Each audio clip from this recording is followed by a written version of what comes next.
Hi everyone, this is Bob Perkins with AAISP's Inside Sales Studio, and we're here to have a great interview with Jennifer Brandenburg. She's the Chief Revenue Officer at LiveHive. How are you today, Jennifer? I'm good. Thank you, Bob, for hosting this today. I appreciate it.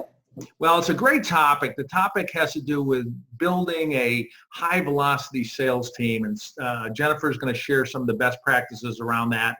You know, we hear often this term sales acceleration. What does it really mean? And when we really get down to it, it's all about the people in the process. So Jennifer is going to share some best practices. But before we jump in, Jennifer, for some of the viewers who may not be familiar with you, could you give us a brief background on your sales leadership history?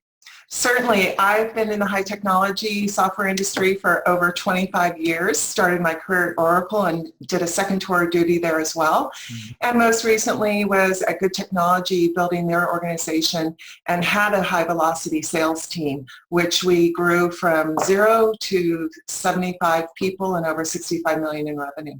Wow. What time span did you take it from 0 to 75 people? That's a lot. Over a 3-year period. Yeah. So I'm sure you have some tips you can share about building a team, and maybe you know, we know through our own AAISP research that 70% of organizations are adding sales reps. So I'm sure you can share some tips about that. But let's go ahead and jump right in around this idea of a high velocity sales team. Give us your thought. What does it look like? And then go into some of the best practices you'd like to share with the viewers. Certainly. A high velocity sales team, in my opinion, is an organization that's doing closing 10 plus deals on a monthly basis. And you really have to look at the organization, and how I've set up a high velocity sales organization is I've tiered the model. So for example, I've tiered the model from 0 to 200 million, 200 million to 500 million, and 501 to 1 billion.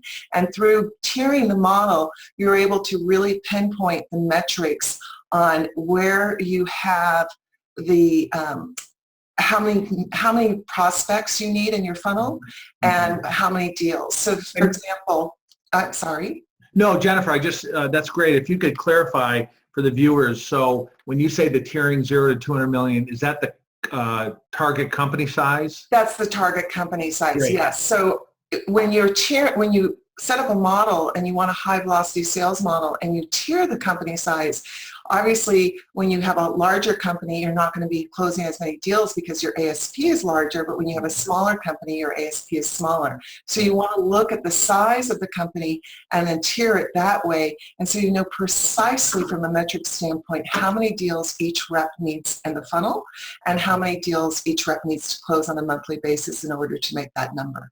That's great, and that really helps the reps then kind of back into the type of activity, the type of sales motion they need to engage in to hit those funnel numbers. Absolutely. And so then it moves back into making sure you coach your team and making sure that your team is doing the high velocity sales model, which means adding to the funnel and prospecting correctly and making sure that they're using sales acceleration tools to do that prospecting in order to fill that funnel and have either 3x or 5x, which you know which is best for your company to have in there. That's great. You touched on a number of things. I'm going to sort of ask you some questions here. You mentioned sales acceleration tools. Can you comment on one or two of the tools you think are necessary? Well, certainly I work for LiveHive, so I'm going to promote our own tool, which is a sales acceleration tool that helps in the prospecting efforts in tracking what your prospect is doing with the communication to them through email, through attachments, through sending video links and having that engagement with them, and then being able to contact them through the phone, because we're inside sales and we do the phone. Yeah. The phone. And phone's not dead. Yes. And making sure that you're contacting those that have the highest interest and the highest engagement with you. And then being able to close them quicker because of that engagement level. And then there's other tools that I have used. There's calling tools, predictive dialing, and we actually are doing some of that. We're doing the click to call, but I also think the predictive dialing and the local presence is really an important tool. And then, of course, you have CRM. The great local presence we know gets a much higher connect rate. You comment on so many great ideas there. I sort of want to put this in one umbrella. You talked about a multi-touch strategy. In fact, a couple weeks ago, Ashley Becker on our team was on the Monday Morning Sales Minute. She shared some ideas around, don't just call them once, right? But you got to call them, you got to email them. Maybe you do a LinkedIn connection. Can you talk about the importance of that multi-touch strategy? Absolutely. Research shows that it takes at least 7 touches to have a prospect respond to you. I like the 8-touch model, which means you make 4 emails to the prospect and you have 4 follow-up phone calls in between that. And certainly social media could be a piece of it as well. The multi-touch strategy is important because calling isn't dead, but we also don't know our prospect until we have a relationship with them if they like to have a verbal conversation, or if they're auditory, or if they're visual and they want the email conversation. We just don't know. You don't know. In fact, some of them, they prefer a text over an email sometimes, right? They certainly would. And then there's other people that won't text at all, right? Right. We know a lot of these things are on the rise. In our own research, we asked this texting question, and it's been increasing every year, as has video. Just what we're doing right here. Right. Video face-to-face is finally on the increase. Back to your comments about multi-touch, you said something that resonated with me. 4 emails, 4 attempts on the phone, maybe some social. And it goes back to another Monday Morning Sales Minute we had 3 weeks back called persistence. So when you think of persistence, so many times inside reps will call once, email once, and oh boy, they give up. But do you believe persistence is important? I do believe persistence is important, and making sure that you have that multi-touch strategy enables you to know if there's going to be something happening or not happening. It's just as good to get a no that it is to get a yes, because then you can move on quickly. Oftentimes you will also get a referral if you continue to touch them because they're going to respond. Now, persistence is one way of looking at it, but you also don't want to badger, right? You don't want to do those calls and hang up, calls and hang ups. A few ghosting calls in between where you make the call and you don't leave a message is fine. But, making those 26 calls in one day to the same prospect doesn't work, because they're eventually going to know who you are. Yeah. And also, I don't like using no caller ID, because if you do no caller ID 3 times in a row to the same prospect, they're eventually going to answer it, but they're going to think that there's something going on in their family. Like maybe their child at preschool has an emergency, and they're going to answer, and they're going to be caught off guard, and they're not going to be very happy. I learned something a couple years ago from a good friend of mine, Steve Richard. He called the double tap. And he says, call once. If they don't pick up, try right again. And sometimes it shocks them out of their, day-to-day routine. They may pick up. But certainly, absolutely don't badger it. You want to make sure you convey professionalism and that you don't hurt your own brand. Absolutely. These are, some fantastic tips. I can't help but think this is sometimes some of the tackling and blocking that we look past. Some of the reps out there aren't really doing these best practices, being persistent, using all forms of multi-touch strategy here. So thanks for sharing those. Let's kind of shift gears now into more of the people leadership aspect, which is near and dear to my heart, as it is the associations. And what can you share with the viewers around motivating, coaching, mentoring, any of those areas that may help people as they're building a team or trying to improve a team? Well, I think first you have to hire the right people. And so that means hiring the right managers and making sure that they're coaching, not just training. And we've talked about this, and I've talked about this on the webinar in the past, is that training is where you're bringing in a specific methodology.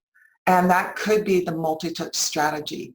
Coaching is where you really are working one-on-one and making sure that they're following the process and the strategy, but you're coaching them on how to perfect themselves to increase their ability to sell and to be promotable. So it is really important to make sure that you're coaching. And managers, especially new managers, they need to know how to coach. So coaching the coach is also important. And it's not just the manager that needs to coach. It can be the peers. It can be marketing. It can be sales enablement. There's many different organizations that can be part of that coaching process.